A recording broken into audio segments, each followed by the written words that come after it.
into your routine, you want to make sure that your chi in your blood is both abundant and flowing well. Yep. That's probably one of the key factors. And in order to have that, you want to make sure that your organ systems, like all your internal organs such as your lung, your spleen, your liver, your heart is working optimally. Okay. Yep. So then we're looking at habits that can encourage that. Yep. Things such as sleep. Yep. Getting enough sleep and rest is really important. I think that works for everything, really, doesn't it? Sleep.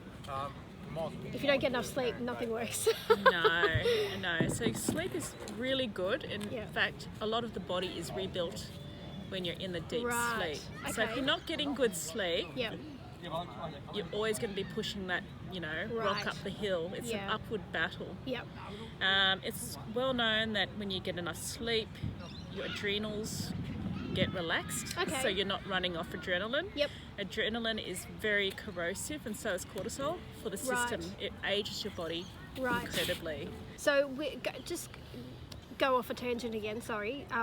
Adrenals. How does that function in the body? I don't think a lot of people. I don't even know really how that works.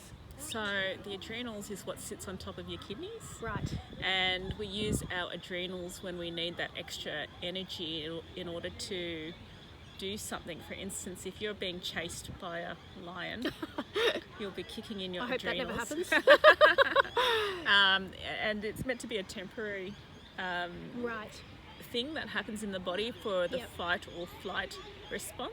Okay. Yep. But unfortunately, in our day and life, too many people are operating on their adrenals, as in they're constantly activated. Really? Yeah. Okay. And the fact that we're constantly on, we're either on in terms of we've got lights and we're on our phones until late at night, and we're constantly getting interrupted by messages. Yeah. So we're never really in that relaxed state anymore, which is so important. And that goes back to the sleep, and then again, like you said, that then reflects in the body, which then reflects onto the skin. Yes. Talk about some other things then. How else can we improve in order to have a good beauty routine naturally? Okay, so obviously diet comes to mind. Yep. Diet, you don't want to be having a diet that's very processed, which pretty much sounds, intuitive, but it's amazing how in our, lifestyle, processed foods really has come as one of the major food groups that we eat. Yeah. I mean, we've got to eat as close to nature as possible. Right. Unprocessed whole foods. Yep. Most people will wake up in the morning and they'll start their day with, hash browns, cereal, muffins, whatever. Yeah. These are all processed. I was going to say, can you define the process? Because I think, I might have an understanding, but a lot of people might not have an understanding of what that process means. So just break that down a little bit more. Okay, so process means anything that's added by man in order to increase the shelf life, or to change it, or to preserve it, or to make it into something else. Okay. So anything that we do to it that isn't natural. Yep. For instance, even if you have your little wheat bix in the morning, it's still processed. It's processed. Yeah. So stopping for the coffee, well, that feeds your adrenals, doesn't it? So you have your coffee, and then follow that with a muffin. You're essentially you're both feeding the adrenaline, and then you're also eating processed food. Yeah. Both can be quite bad on the system. Yes. Yeah. And the other thing that's really, really bad is one of the big bad foods that we eat nowadays is oils. For instance, vegetable oils. Never really thought about the oil component. That's really interesting. You look at nature. Look at animals in the wild. Yep. For instance, a bison. Yep. Out in the field, they don't go and wake up and get their wheat bix. No. They eat the grass or whatever they do. Yep. It doesn't have a lot of oil in it. No, that's true.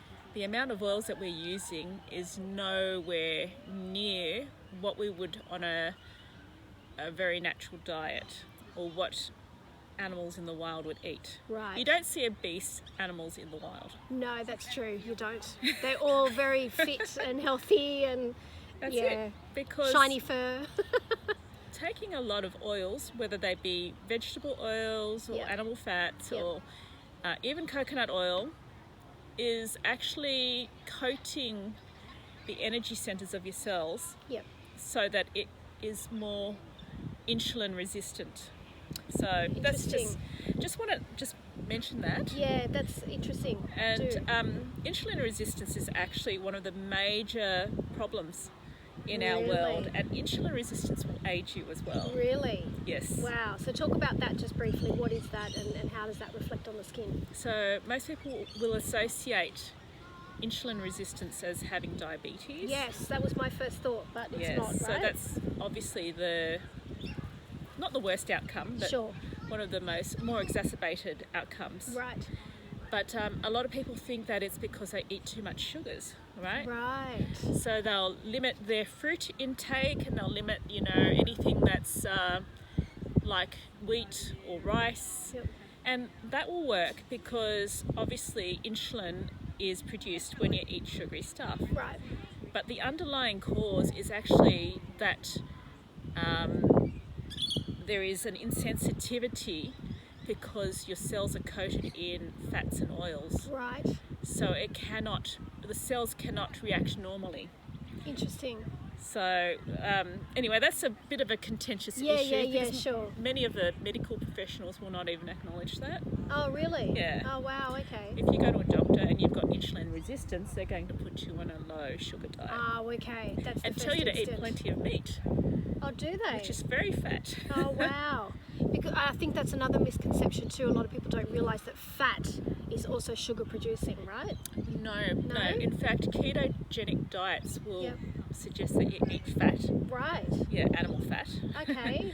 As a source of energy. Don't know if I could do that. But anyway. A lot of people are on the ketogenic diet in order to lose weight. Right. So they're going to start with, 5 eggs in the morning. Yeah. And it doesn't affect your sugar. It doesn't. Okay, that's really interesting. Yes. Well, it shows you how much I learned something today, because I always thought that fat, especially animal fat, once it starts breaking down in your body, it can produce sugar. So again, both sugar and fat produce energy. Right. Okay. Maybe that's where I got it confused. So when you take a lot of fats, you go into ketosis. Okay. Which means the body stops using glycogen. Okay. And goes into the fats that you're consuming or into your fat reserves. Yeah, interesting. And starts to produce energy out of that. Yeah. What else can assist with a good routine? With a good beauty routine? Yeah, naturally. That's Making the key sure thing. you go to the bathroom on a regular basis, and not just to do number ones, but also to do number twos. Okay. Because constipation. Yep. Or any kind of bowel issues where you're not completely eliminating what you're eating. Yep. Will come up in the skin. Wow. And it'll show, and the toxins will come out in the skin. You'll produce extra heat. Wow, that's really interesting. It's well known within Chinese medicine. Yep. That if a kid is constipated, they will have heat issues. Wow. And the fastest way to solve heat issues, which includes insomnia, irritability, skin disease, really? Wow. Is to make them poop. Okay, just to get the toxins out. It's just to get you're just basically, because if you're not passing a stool every single day at least, and a good one, then you are reabsorbing the toxins. Wow. And plus you're producing heat. Wow. So make sure you eliminate your bowels on a regular basis. And I'm going to say one of the best ways to do that is to ensure that you have enough fruit and vegetables. Yeah, okay. Because you want to make sure that you have the fibre, including soluble fibre, to help it pass through. It's a path of self-learning and self-discovery, and your body is very responsive if given the right conditions. So it's like anything. It's like getting to know yourself very well.